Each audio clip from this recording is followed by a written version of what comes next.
Today on Sci-Fi Weekly, we're going to review the new science fiction film from Netflix, ARQ, talk about the Passengers trailer that just dropped, giving us our first look at this Chris Pratt, Jennifer Lawrence smash up of people who are too goddamn good looking. All that and more today on Sci-Fi Weekly. Welcome to Popcorn Talk, featuring movie discussion, news, and interviews. Popcorn Talk, we talk movies. And now, here's Popcorn Talk's Sci-Fi Weekly. Hey there, sci-fi nerds. Welcome back to Sci-Fi Weekly on the Popcorn Talk. I'm your host, Zach Wilson. We've got so much to talk about. You can find me on Twitter and Instagram at @ThatZachWilson.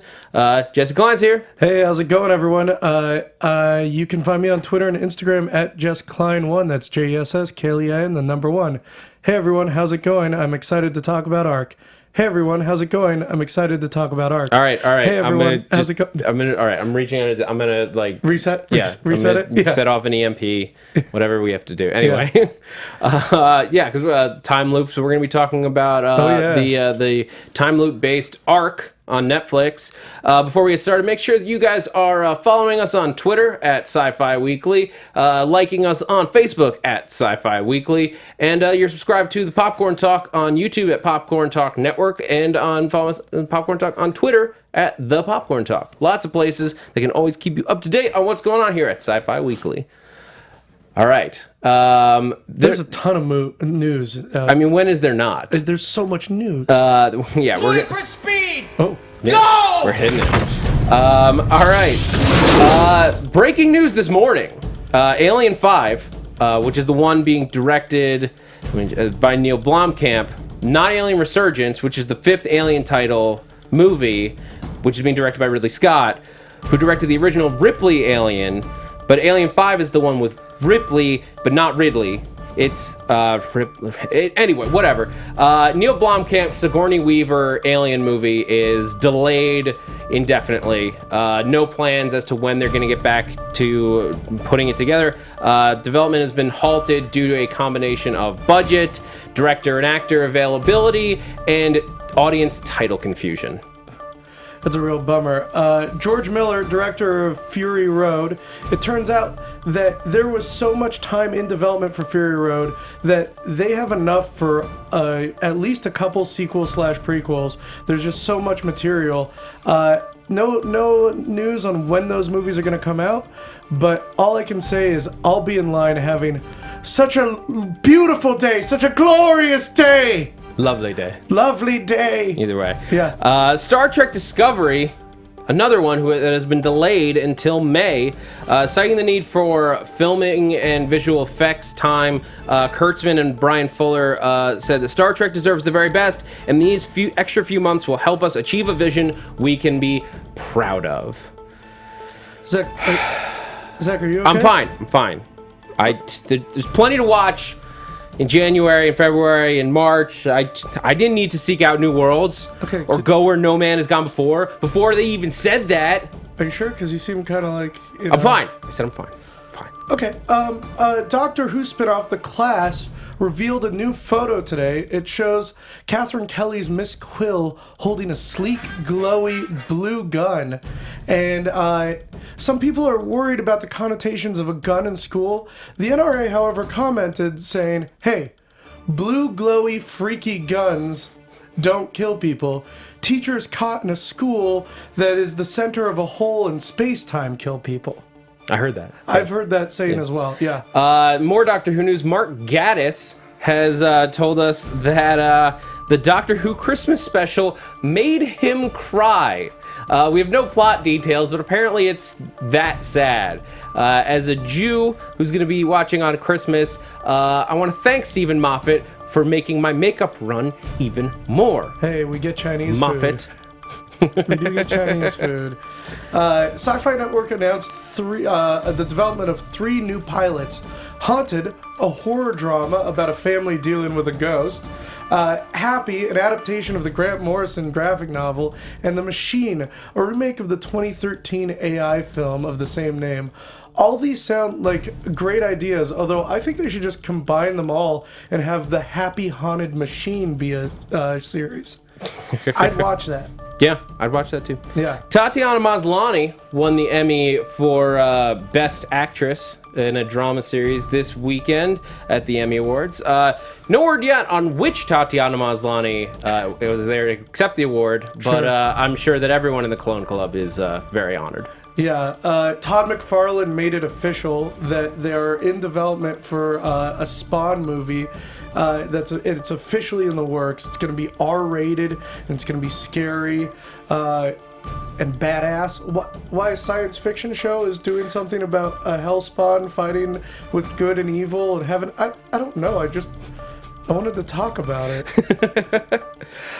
Michael Giacchino announced this week that he is going to be composing for Star Wars, Rogue One, a Star Wars series. I know how they're titling these movies. Yeah. Replacing Alexander Desplat, who had been in line to do it. Because of the reshoots that happened over the summer, Desplat was no longer available, so Giacchino finally gets to step in, taking what John Williams stole from him for Episode 7.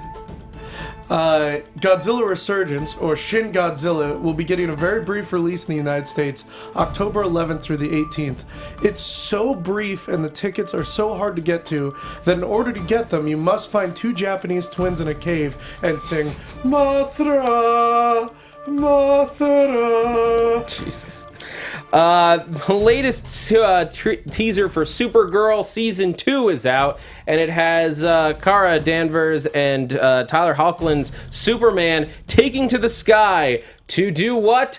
To save a plane from falling. I don't know what it is about Earth 3 or really any DC universe, but if you live in those universes, do not get on a plane. Stop it. I don't know what is wrong with planes in those universes, but it is not like our reality. They do not stay up well. I think the engineers need to get to work on some better designs. Just stop it. Stop it. Hey, I'm flying into Metropolis Airport. Should I do that? No, or... that's the worst airport to go to. Okay, I'll divert. And if you see Lois Lane on your plane, run. Oh yeah, just get a different plane. Kevin Smith accidentally revealed the title for episode 7 of the upcoming season for The Flash. It's entitled Killer Frost. We all know who that is. Though you didn't need amazing powers in order to see past when he blacked the page out with a pen or like covered it up with a pen. Fans were able to contrast the photo and see right through it. Reportedly, everyone on set the next day gave him the cold shoulder and icy stares. Hurts. Yeah. Yeah. Zack Sneider, and more DC news, set the internet ablaze with a new photo of Batman's Batsuit from the upcoming Justice League. Many fans are quick to point out the similarity between this Batsuit and Night Owl from Snyder's Watchmen movie. Something he's also responsible for. Yep. So we've got to ask ourselves, was Batman watching the Watchmen? Or were the Watchmen watching Batman? Or was Zack Snyder's costume department just out of ideas? Yeah, I mean, there's really no difference between a bat and an owl if you think about it. They're just like, screw it, bat, owl, whatever. Disney, with ABC television president Ben Sherwood, gave some unfortunate news to any Star Wars fans who were hoping to see a live-action TV show. He said, Somewhere we hope in a galaxy not too far away, there will be a television show that will air on one of our networks. But I wouldn't get anybody's hopes high. They have a lot of movies to make between now and then.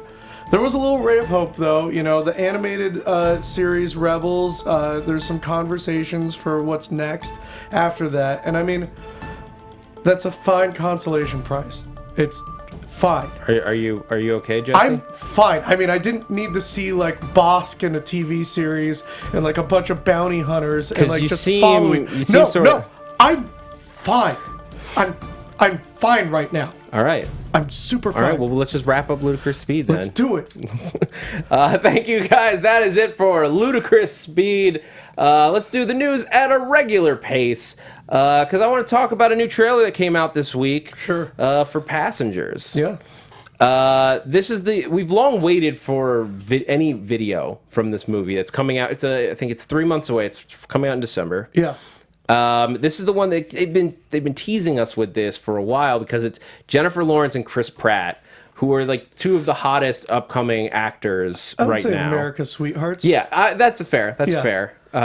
Dual sweethearts in America. Exactly. Yeah. There's one for whatever gender you prefer. Sure. Or if you prefer both, you win. You got both. But like that's the movie coming out, and they released the first trailer.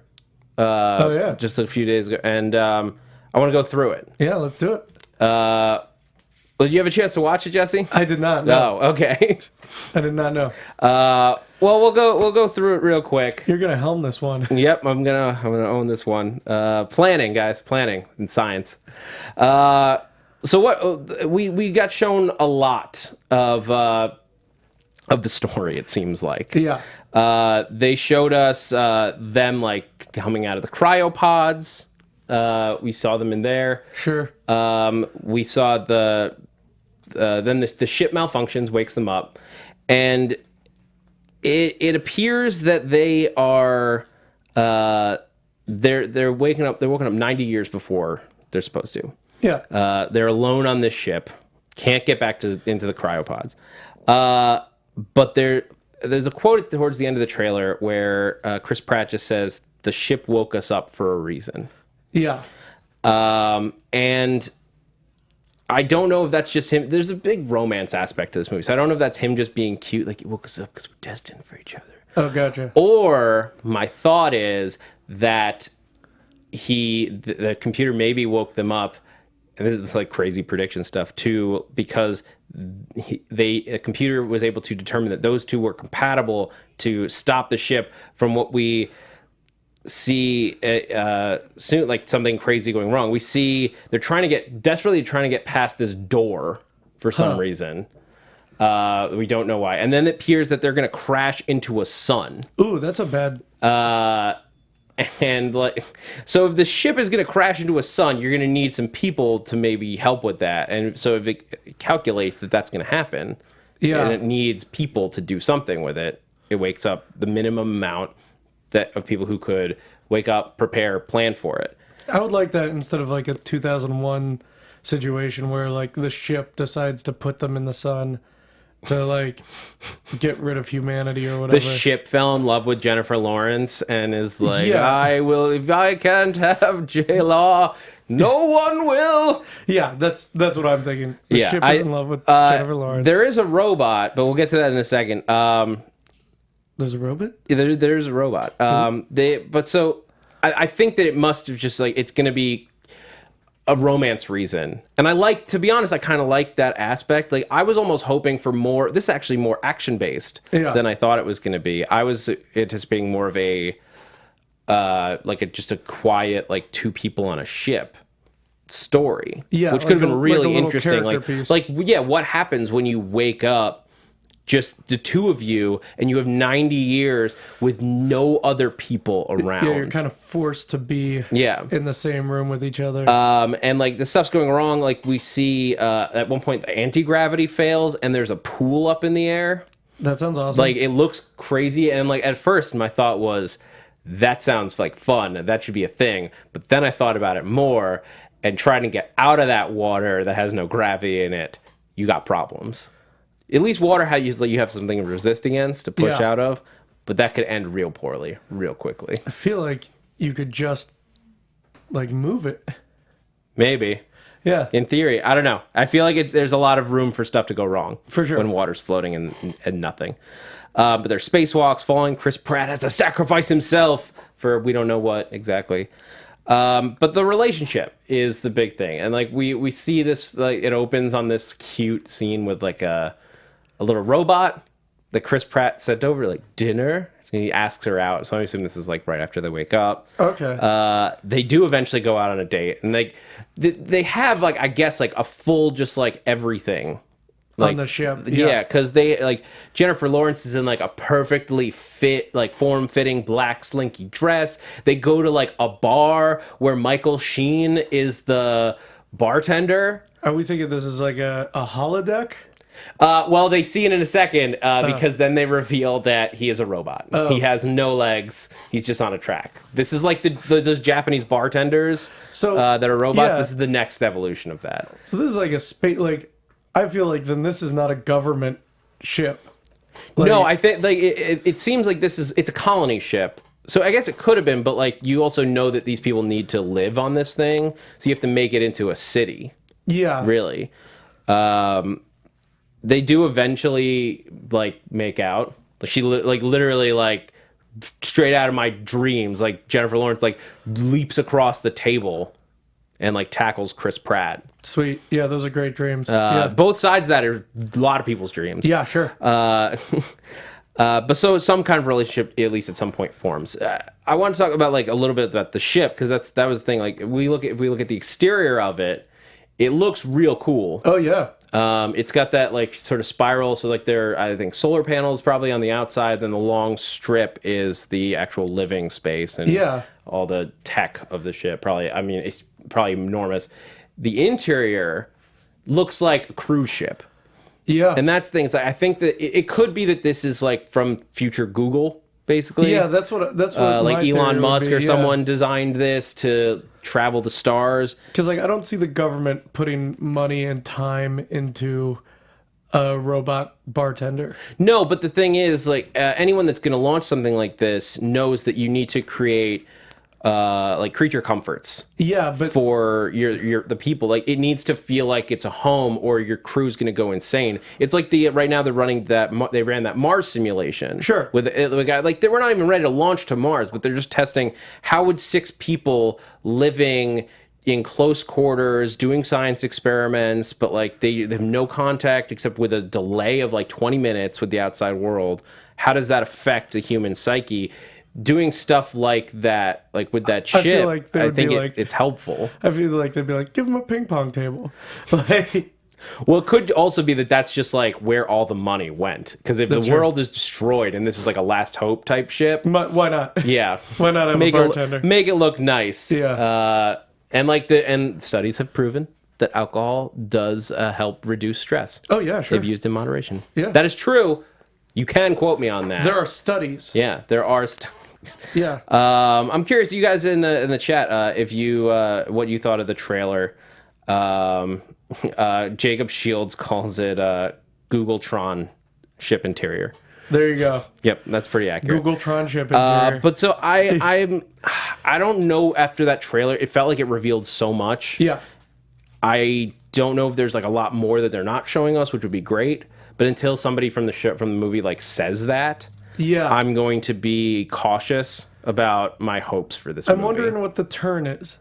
Yeah, Like exactly. what the big turn. There has to be one. Otherwise, they just showed us the whole movie. Yeah. In that trailer. I'm guessing one of them is responsible for them being awakened.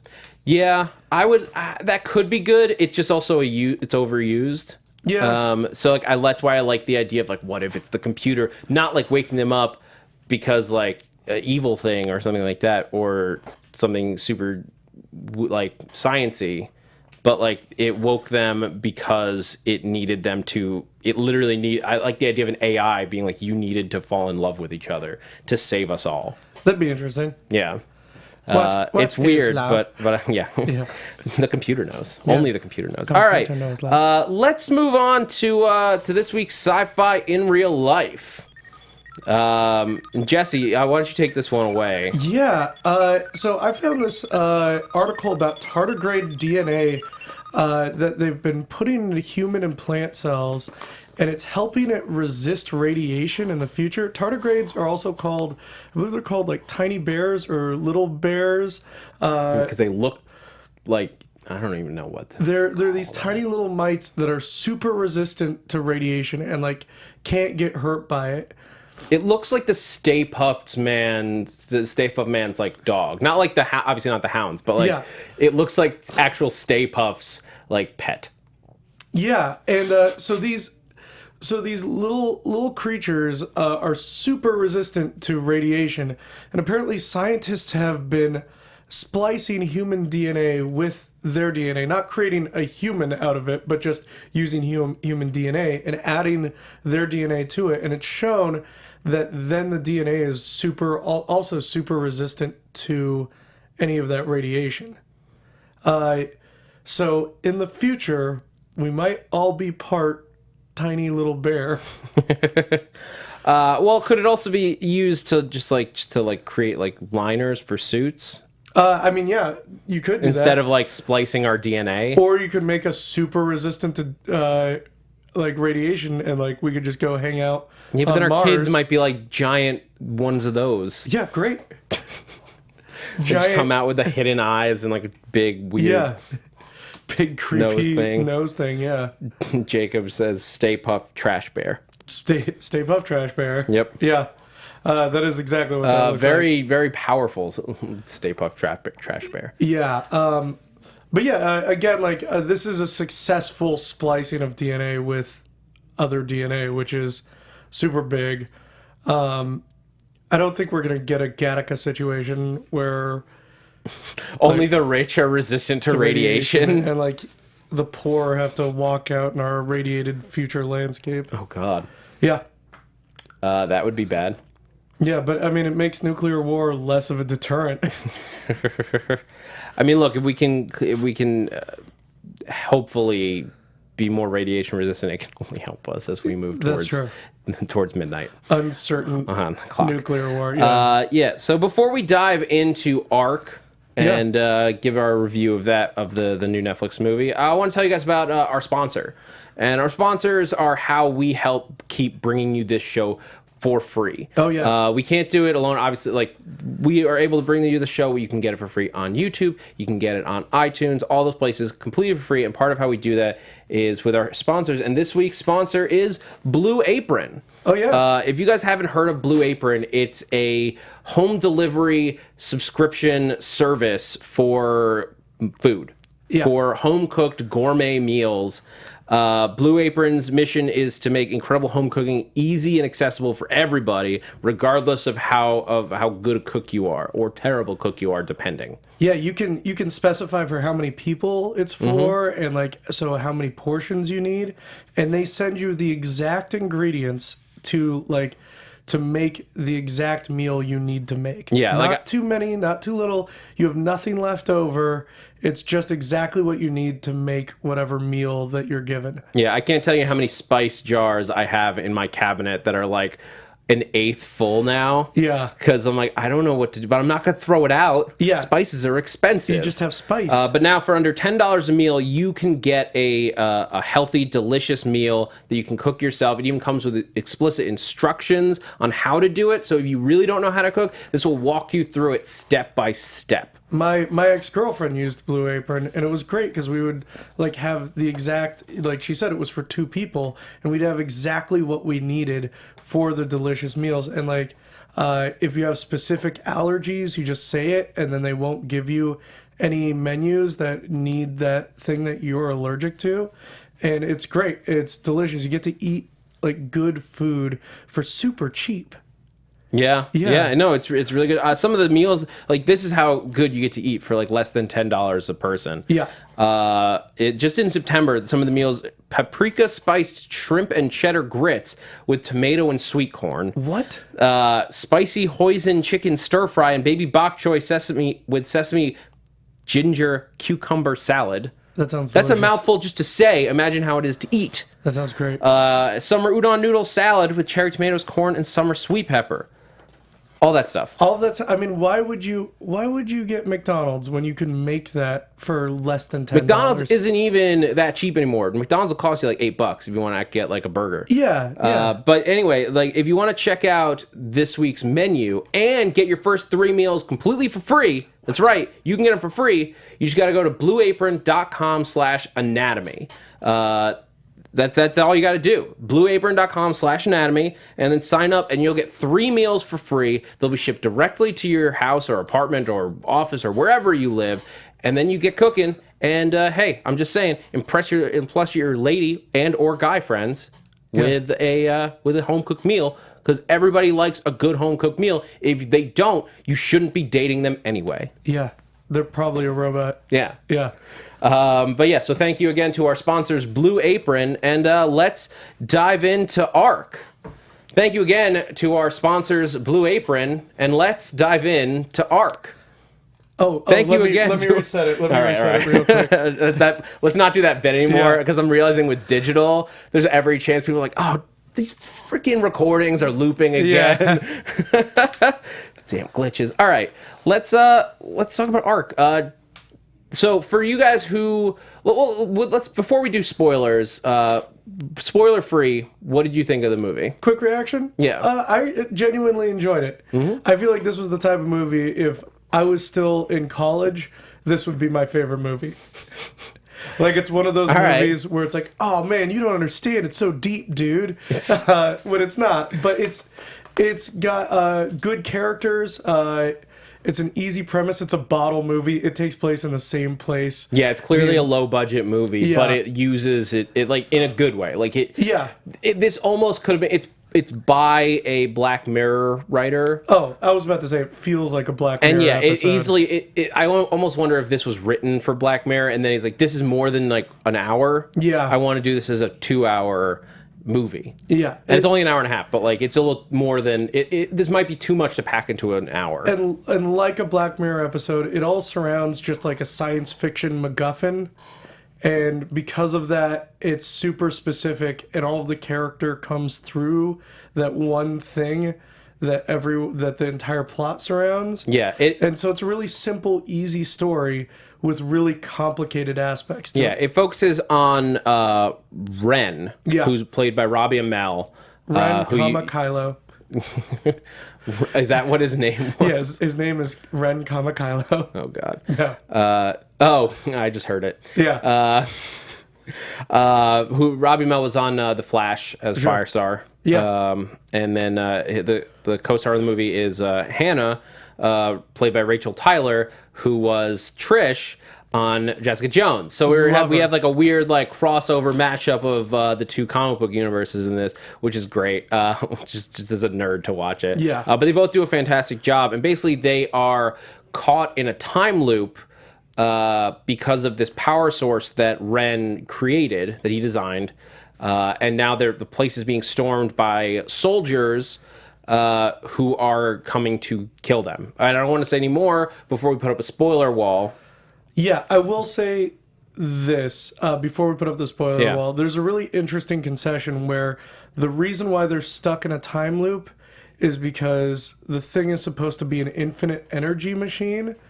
And the reason why it has infinite energy is whenever it runs out of energy, it just starts time over again. Yeah. And reuses the same energy it had before. It's really fast. There's some really fascinating science fiction ideas in here, along with a ton of sci-fi tropes. Oh, it's very true. Like, so that's the thing. Go into this movie, if you haven't seen it yet, go into this movie knowing that you are going to see practically a laundry list, and I have them written down somewhere. I have to get out of my chair.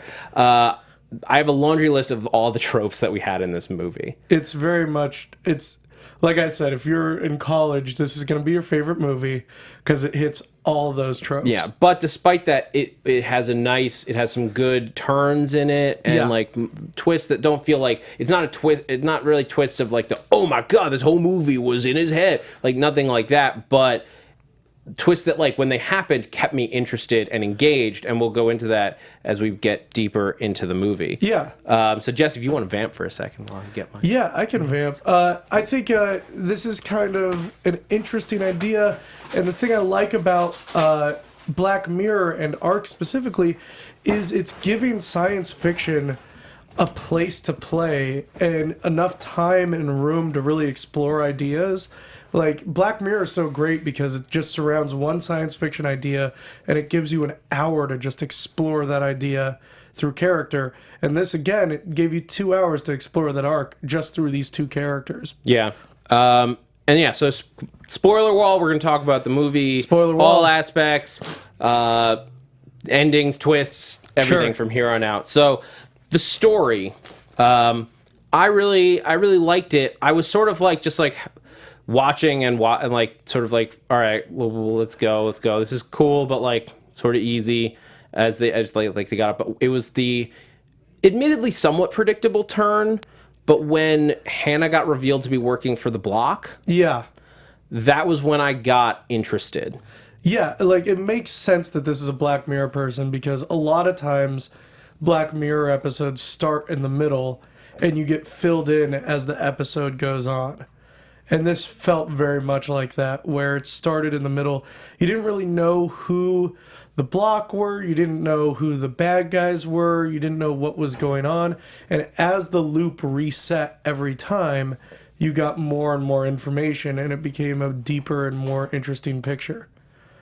Which I really liked, like it very slowly, it built in a good way where it was interesting to watch each character figure out what was going on and how they each reacted to it. Yeah. Because it all started with one guy shorts the circuit. Yeah. That's what turns the arc to start looping. Yeah. Is because one idiot. Because one guy. But the way that it flowed, like, with them sort of working together, I was a little frustrated with Hannah throughout, but I get like they've gone through traumatic experiences. Yeah. Only because like her refusal for like the longest period of time to like believe that Sonny was a killer. Well, I was gonna say believe that like Ren was like on her side, that like he hadn't abandoned her. Yeah, I mean, I feel like you go through a traumatic experience like that. Yeah, you get some leeway. I was frustrated with her not believing that Sonny was a killer. And she's like, I'll make sure he doesn't do it. And it's like, oh, that guy who's done it 30 times before? Yeah. Like, yeah, he's going to do it. It's like if time is looping, and somebody's explaining to you what happened in a previous time loop, I feel like just accepting that. Yeah. Unless it's that she just doesn't trust him. Yeah. Still. And that's sort of, I guess that's sort of the whole crux, is them like going through all this and relearning that they are still the most important person to the other one, despite everything that's happened. Which is, the backstory is basically, if I understand it correctly, Taurus, sci-fi trope number 1. Evil corporation named for a zodiac symbol. Yep. Like named for random astrology Scorpio stuff. Yeah. They are. Why didn't they just call themselves Cancer? Why not just be like, hey, we're evil, we're Cancer? Oh man. But so Taurus, I guess, is like running the world and trying to or running at least the country now. And like has run it into pollution. Yeah, to the point where sci-fi trope number 2, you can't go outside without a gas mask. Yeah, an air mask. Yeah, and you need to replace filters and all this stuff. Like it is dangerous to be outside without a breather. Sci-fi trope number 3, the block is a ragtag group of rebels trying to fight them. Yep. One word, non-descriptive. Name. And they're led by the Pope? Oh yeah, they keep calling each other father or brother. And like they're watching. Did they say that the Pope was in charge? Did I miss that? They're watching TV and they're like, why are you watching this propaganda? Put on the Pope. And they like switch it to just like a young looking dude talking about like how Taurus took away the water and took away the air.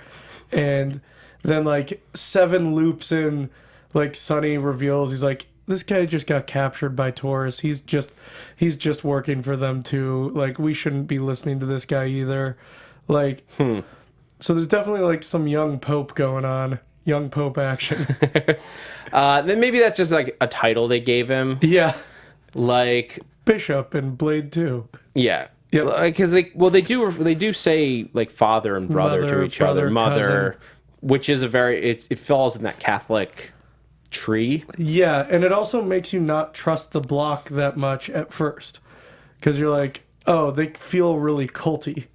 Yeah, I mean, just the fact they call her mother is super weird. Yeah. They never really address that. Like, 1, why she's called mother, but 2, how she's now like running this gang. She outranks. She doesn't run the block, but she outranks all of these. Yeah, guys. I mean this little gang of people, not the organization, like this gang. Yeah, that never gets explained. It's a little weird.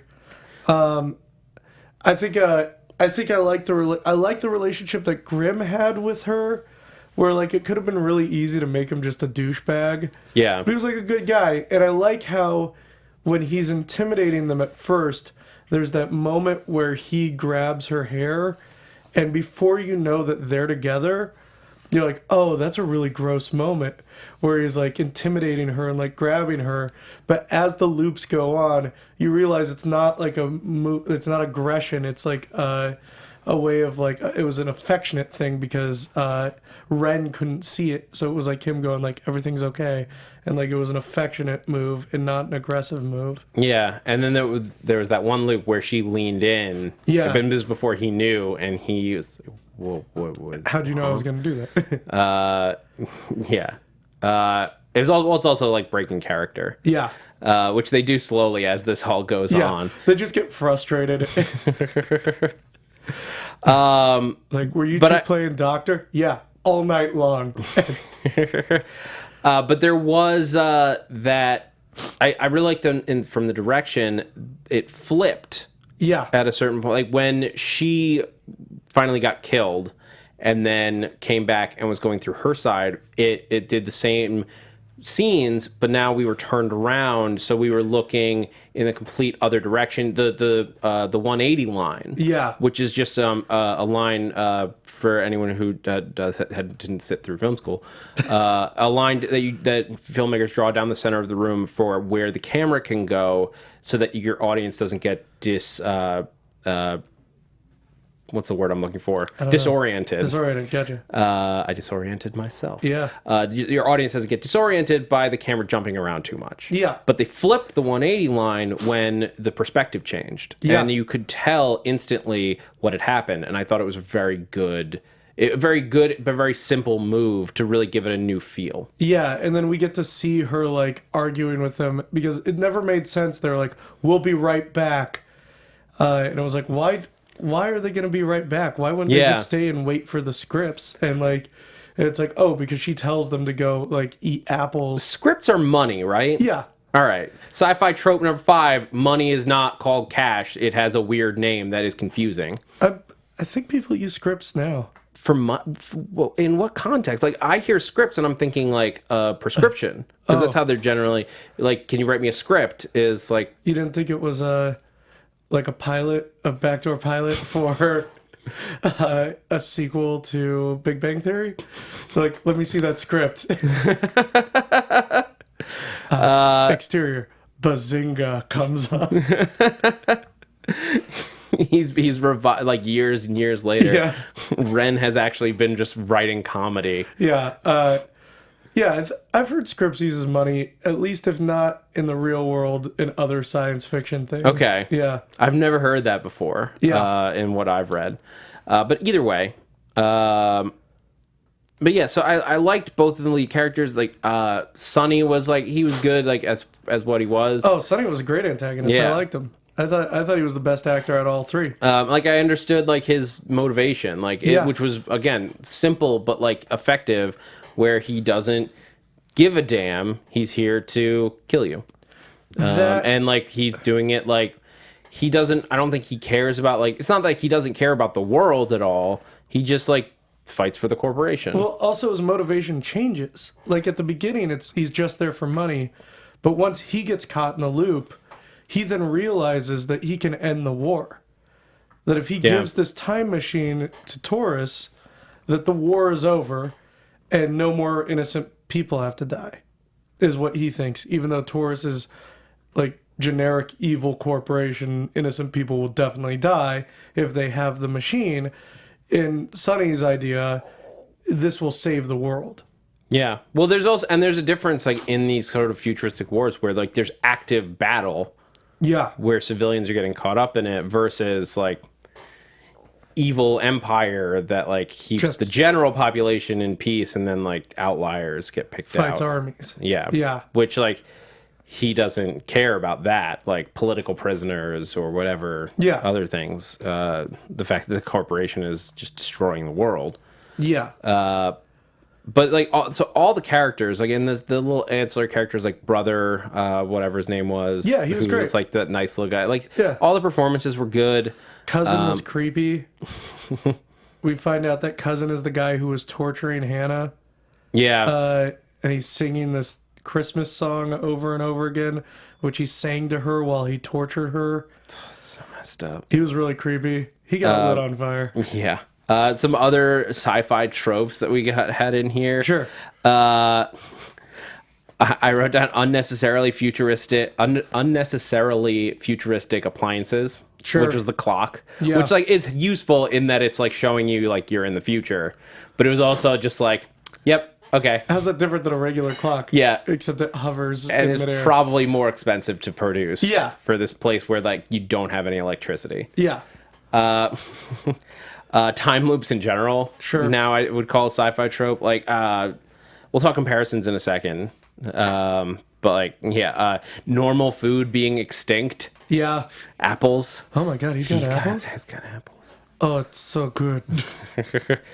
I there was like a running gag with somebody on Twitter about apples last week, and so I bought a bunch of apples when I watched this movie. That's funny. It's just like, yeah, apples are plentiful. Yeah. We're in a good time. I like them apples. Yeah, those are the ones that I had written down, but that's still like 8 or 9 sci-fi tropes in one movie, and I did not get them all. Yeah, like the little tracking device in the arm, like they had like those things. Yeah. A continent, another country or continent has been destroyed by a nuclear war. Yeah. Like they just casually mention that like Australia has Yeah. been nuked. Why Australia?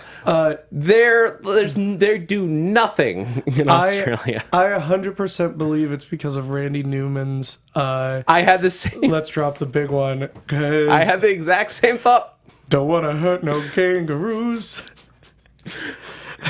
But he's singing about how we'll save Australia. Well, it's the only place he says you can't bomb is Australia because you don't want to hurt Somebody no was just trying to kangaroos. prove Randy Newman wrong. Yeah. It's not even the only place. Like in the end of the world bit, like that E-bombs world thing from like 15 true, yeah. years ago. Like, no, don't hurt Australia. Yeah, that's true. So they had to blow it up. I like how Sonny always died in the most violently graphic ways. Yeah, death by arc, like Death by- pressed into the spinning mechanism. He got a fish called Wanda'd. He also got electrocuted with that glove until his eye burned out of its socket. And then he shot himself in the head as well. And everyone died. Like when people died, it was always like gruesome, but Sonny died in really gross ways. Yeah, no. Like enough for him to be pissed off when he wakes up. Yeah, yeah. But again, like despite all those tropes and like the ridiculousness, It's great. Still a good movie around that. Like you can have it's just this is a film that like if you should be a science fiction nerd if you're gonna watch this. Oh yeah. It's not a general population movie in that like sense that like somebody who just sees a couple like a casual movie fan is gonna be like what is happening? Watch Star Trek 2009 and then watch this. Yeah. This isn't what you want to jump into. Yeah, exactly. But the science in here, I thought was like the science of the ARQ was interesting. was really cool. I mean, you had like it emits it's that pseudoscience like explanations of things. Yeah. Which like okay, here's another trope. Magnets. Yeah. Magnets are to blame for everything. It emits what they say is it emits electromagnetic frequencies that affect memory. Yeah. It's also super convenient that they could log and see how many times that they jumped. Yeah. Because Like- I guess like it's a computerized system, so the computer system is included within the It's arcs. like a quantum system. Yeah. Yeah. Because at first they're like, oh, we've jumped 9 times, and then they see that they've actually jumped thousands of times. Yeah. That's the big Twilight Zone Twist is that they've been doing this forever. Yeah, that like even within their little like section, they've been looping and looping and looping. And that they had a chance to leave, too. There's that moment where they're at the edge of the property, and they see like the magnets surrounding the property, and he's like, this must be just the bubble of where our time lives. Well, the magnets, it was like petrified. Oh yeah, it was like petrified. Like at the edge, it sort of is like even more in a time yeah, loop. and they could have crossed over, and they could have gone into normal time, but instead they went back in the house. And so we were looking at normal time, which looked like the city had just been completely destroyed by the war. Yeah. So like they'd been in there for a while. Well, we don't know. Like that might have been what the city was like normally. Yeah, that was like one point that I thought like was a slip in the movie, was that like because we didn't know what it was, like that wasn't as I in my head the city was like at least like there beforehand, but it was never. That's just how I interpreted it. There's no moment where we know for sure that that's what happened. I thought that it was just. I thought in regular time it had been like maybe 2 days. That they'd been jumping all these times, and then that it was just, you know, in this dystopian future there was a crashed plane and like the city was destroyed, because he talks about like there's a safe house that you can get to, it's gonna be labeled quarantine, it's not like you can go into it, that kind of stuff. So I thought that was just generic dystopian future, or was Detroit. Yeah. Could have just been regular Detroit. Oh my god.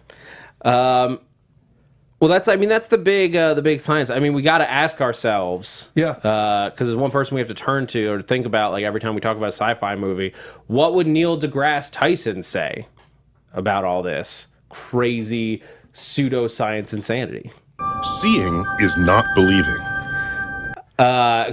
He would say there's no such thing as perpetual energy, like Yeah. renewable energy. It's, the fact that it's scientifically impossible. Yeah, that makes no sense. Yeah. It's the menorah of science.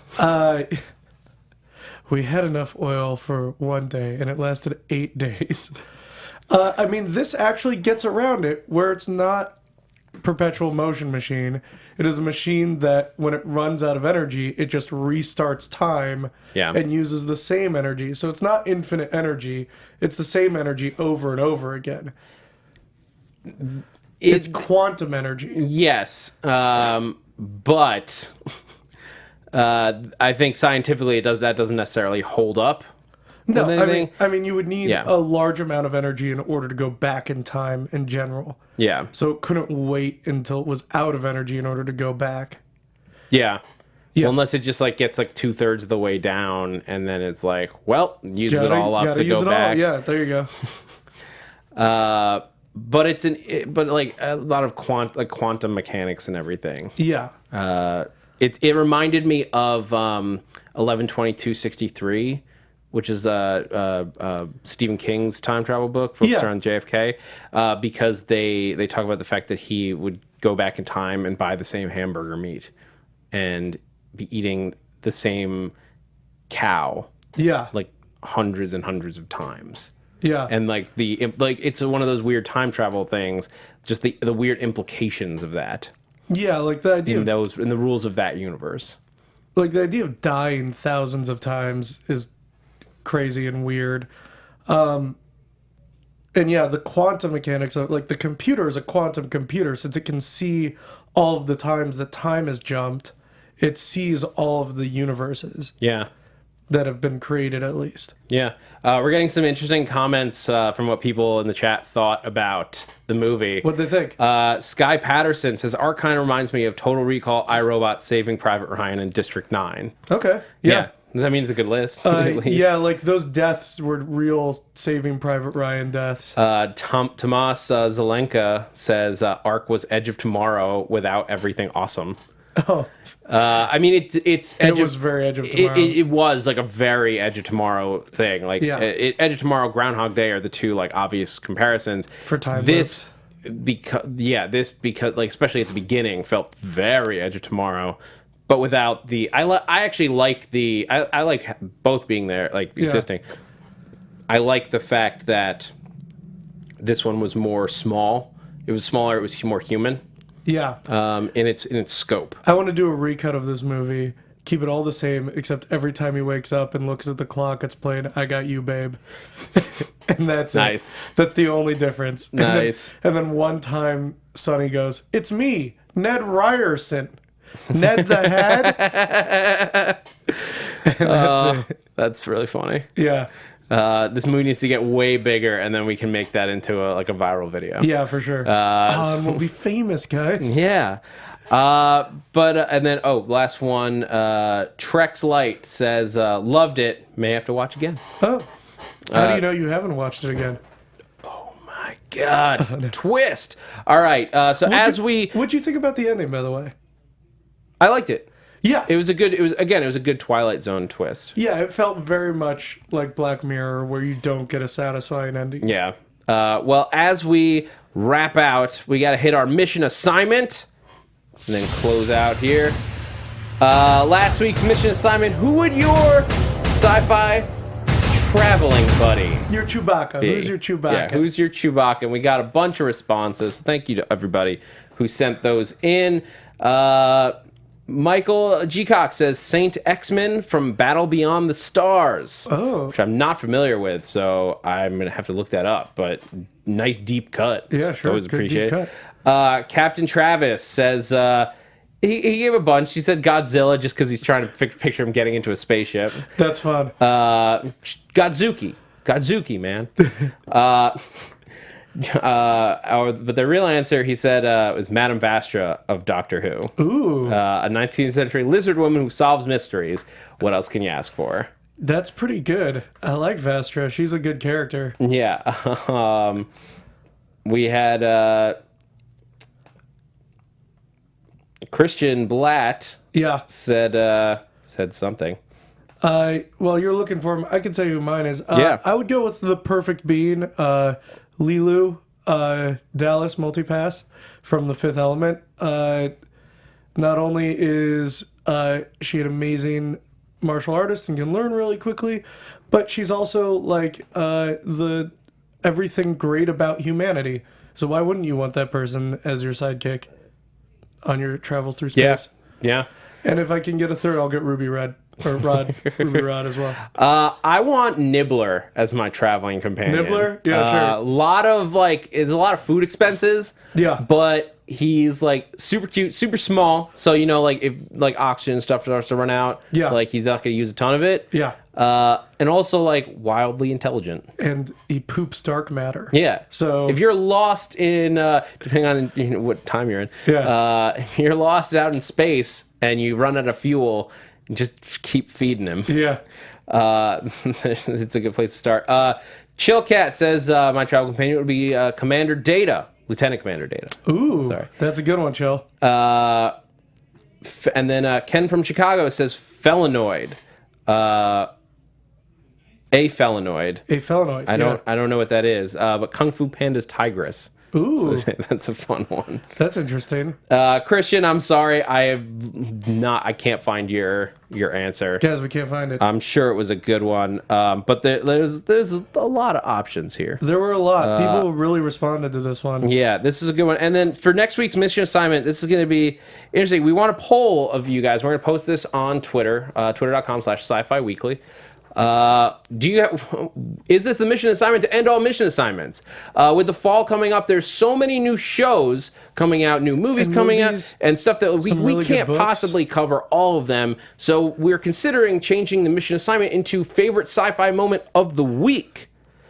So do you think that we should do that? Would you guys prefer, because we do this show for you guys, it's always, we want to do the best show for you. So would you prefer a game where we're just talking about our favorite moments from the week, which moment from a TV show, which movie that came out, book that you read, or do you want to keep going with these ridiculous, silly mission assignments as we come up with them? Very serious mission assignments. Yeah, they're very scientifically necessary. We have to do them. Yeah, but so that'll be planned. a poll on. We'll probably put it on. We'll put it on Facebook too, and then we'll add up the votes on each one. But on Facebook.com/Sci-Fi Weekly and on Twitter @Sci-Fi Weekly. So find us there. Until next time. I've been your host, Zach Wilson. You can find me on Twitter and Instagram @ThatZachWilson, ThatZachWilson. Also on Marvel Movie News as the voice of Doom, where we just this week had our 100th episode, and it was fun. Me and Jesse are doing Agents of S.H.I.E.L.D. Every Tuesday night at 8 p.m. Pacific Standard Time, right after the East Coast airing of the show. And then Next soon, I'll Saturday. let you tell them about next Saturday. I've been your host, Jesse Klein. You can find me on Twitter and Instagram at JessKlein1. That's JessKlein, the number 1. You can see me doing live comedy all over Los Angeles, but specifically at the Pack Theater, packtheater.com. You can see me doing ABTV Shield. You can see me doing this. And next Saturday, me and Zach, with a great panel, we're going to be doing Luke Cage. Yeah, we're going to cover 6 episodes in one day. 6. So join us for a marathon Saturday, October the 1st. And Kristian's answer was Bumblebee. Bumblebee is a great one. By the way, Bumblebee. The animated series Bumblebee, I believe he said. Yes, Yeah. that is accurate. So yeah. Yeah, and then he put it in the chat too. Okay, great. But yeah, thank you guys so much for joining us. You guys in the live chat, we really appreciate you joining us live. You can join us live every Wednesday at 3 p.m. Pacific Standard Time right here on the Popcorn Talk. So until next week, we have been Sci-Fi Weekly. Remember, we're just one lab coat away from being actual scientists. From producers Maria Menounos, Kevin Undergaro, Phil Svitek, and the entire Popcorn Talk Network, we would like to thank you for tuning in. For questions or comments, be sure to visit popcorntalk.com. I'm Sir Richard Wentworth, and this has been a presentation of the Popcorn Talk Network. The views expressed herein are those of the hosts only and do not necessarily reflect the views of the Popcorn Talk Network or its owners or principals.